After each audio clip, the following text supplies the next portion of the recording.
तो वहाँ पर लोगों को लगा मैं सच में मर गया हूँ। अरे आप जिंदा है क्या? मतलब जिंदा है मतलब? इसलिए क्या मिहिर को ये सब बहुत बड़ा हंगामा हो गया था इंडिया में। एग्जाम के 2 दिन पहले पढ़ना, लंका लग गई थी अपनी तो मतलब पूरा तो मतलब बोला कि अब तुम घर से बाहर निकल जाओ, तुम I shoo harass my younger brother also and bully him a lot. Hi guys, मैं हूं Amar Upadhyay and you watching me on daily Chakkar और मैं इनके साथ खेलने जा रहा हूं थ्रोबैक थर्सडे।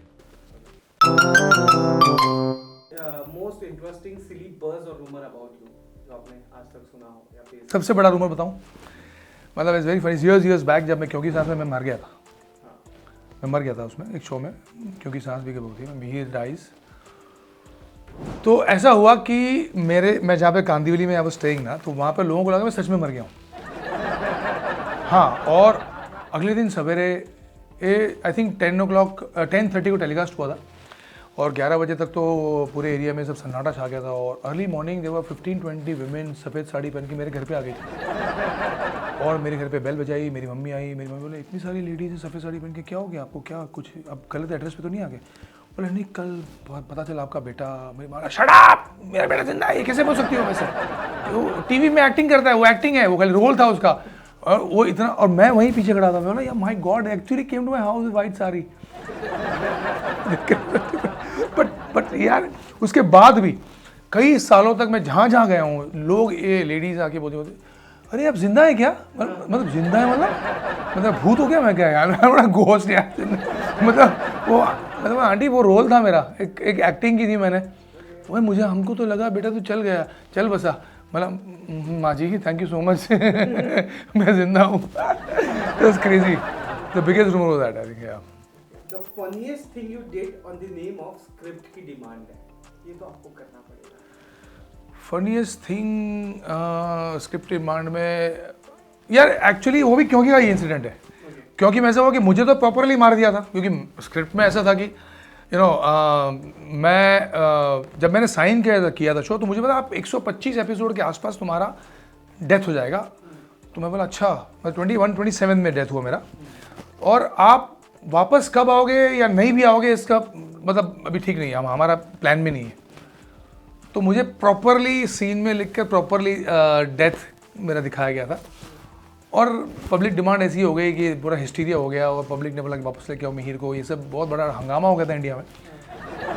तो ये मेरा प्लान किया गया चैनल के साथ मिलके 10-12 दिन बैठ गया कि इसको कैसे लाया जाए, क्योंकि इतना ज़्यादा डिमांड हो रहा था। तो वो इट वॉज वेरी फनी कि ये प्लान ही नहीं हो पा रहा था कि कैसे लाए इसको। दिखा दिया था मर गया है, मतलब प्रॉपरली बॉडी दिखाई गई थी, फेस नहीं दिखाया था, हालांकि वो बच गए थे। इनको एक ओनली रिस्पाइट, ओनली एक इनके लिए बचाव था, वो था कि मेरा फेस नहीं दिखाया गया था, बॉडी दिखाई थी पूरा बैक से सब। तो वो बच गए कि वो प्लान किया कि अचानक ये आ गया, अभी देखा जाएगा, इसको लेके आओ। Oh yeah, there was like a major comeback. So this is a very funny script का डिमांड ऐसा था कि वापस ला गया। I was very happy that I was back on the show. So ये एक बहुत बड़ा चीज़ हुआ था मेरे साथ कि funny on the script.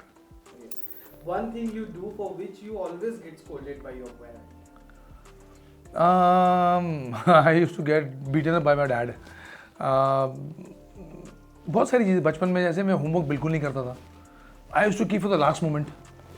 Last moment मतलब एग्जाम के 2 दिन पहले पढ़ना, तो भी मुझे 70-80% आ जाते थे। तो मुझे पता था कि वो मैनेज कर लूँगा, लेकिन मेरा डैड उसमें कि तुम पढ़ते क्यों नहीं हो, तुम फेल हो गए तो फेल हो गए।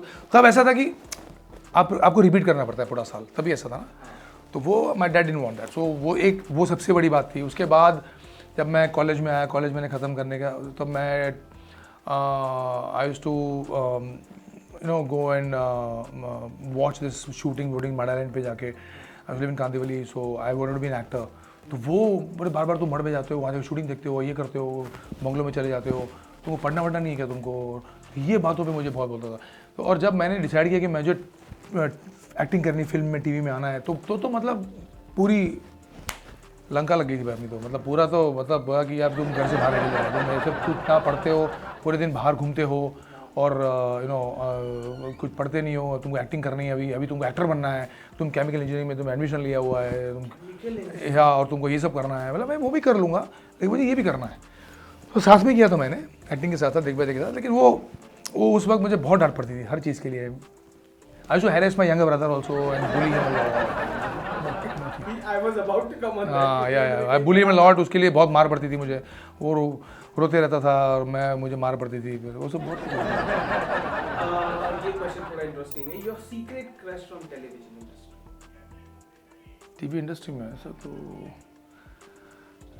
Secret crush in TV industry अच्छा बॉली बोलूंगा तो क्या बोलूंगा? Madhuri Dixit. Hi Madhuri Dixit, Kajol. This two, only two. पर जो जिस स्माइल के साथ आपने बोला ना Madhuri Dixit, I think she is amazing. She is brilliant, amazing, beautiful. एहे रहा नहीं जाता, तड़प ही ऐसी है ना. Okay, a hairstyle during your childhood was forced upon you.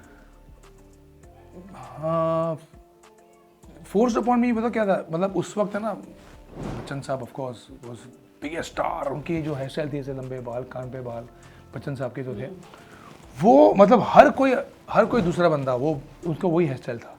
ऐसे बड़े लंबे यहाँ तक बाल आते थे ना, लंबे पीछे से ऐसे. तो मैंने भी रखे थे स्कूल में. तो स्कूल में ज़बरदस्ती, जब I used to love that, तो मुझे मतलब ये बाल नहीं चलेंगे आपके. तो सारे बच्चों में मेरे बाल ऐसे थे. 60-70 बॉयज़ एंड गर्ल्स में मेरे बाल ऐसे थे, क्योंकि मेरे डैड भी वही बाल रखते थे. He was also big fan of Amitabh, so I used to copy my dad and Amitabh Bachchan both. He used to copy Amitabh Bachchan, I used to copy him. And तो बड़े बड़े बाल होते थे मेरे, ऐसे ऐसे ऐसे बच्चन साहब की तरह, ऐसे यहाँ तक ऐसे. और ये और मुझे पकड़ के उन्होंने ऐसे बोला, अभी तुम 2 दिन में बाल नहीं कटा. हर बार ऐसा था. And then I again grow. मतलब वो टीचर चेंज हो गई है, तो अगले साल नए क्लास में आ गए. वाह क्या सीन है. तो अभी मैं रखता हूँ. तो again they to come and catch me and जैसे ये बाल कटवाना, हम लोग लेके आएंगे, सीजर काट देंगे. तो ये फोर्स ऊपर में काट के इतने छोटे छोटे क्रू कट करके छोड़ देते थे मेरे, मिलिट्री कट करके. तो एकदम बकवास का हेयर कट था. लगता मुझे मतलब बचपन से तुसी जुगाड़ू था. या मतलब हाँ, देखा जाएगा यार. अभी रख लो यार. या Just seeing yourself first time on hoarding board, you know, poster बड़ा banner, क्या था वो?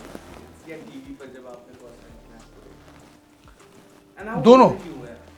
ओके, मैं जब 16-17 साल का था, तब मैंने पहली बार मैंने अपने आप को देखा देख बाय देख में. देख बाय देख सीरियल में था, मैंने देखा था तभी अपने आप को. तभी मैं first time I saw my self. मेरी फर्स्ट एंट्री हुई थी शो में साहिल चाचू के रूप में. और तब दाढ़ी वाड़ी में हुई थी, तब दाढ़ी उतारता हूँ मैं लास्ट, वो मेरे एपिसोड में लास्ट में आता हूँ, दाढ़ी वाड़ी निकालता हूँ मैं. तो what is beautiful. I couldn't believe that I am there on this one of the great shows on television, Dekh Bhai Dekh. और I was very excited. Okay. A childhood memory जो आपको हमेशा इमोशनल बना दे. There were few of them. When my mom passed away, that was one of the worst thing in my life happened. Suddenly, she was very young. She was 51 और almost 20 साल होने को आए उसे. I think that was the worst thing happened to me. और वो रह के याद आता है आज भी. So that is something that I have never been able to cope up with in my life. So that is the worst thing. उससे बुरा नहीं. Here this segment called Throwback Thursday खत्म हो रहा है. कैसा लगा television? Oh super, mind blowing, lovely, I enjoyed it completely. कुछ मेरी यादें ताज़ा हो गई. हाय, मैं हूं अमर उपाध्याय. अगर आपको मेरी यादें अच्छी लगी हैं तो आप टेली चक्कर को लाइक, शेयर एंड सब्सक्राइब ज़रूर करिएगा.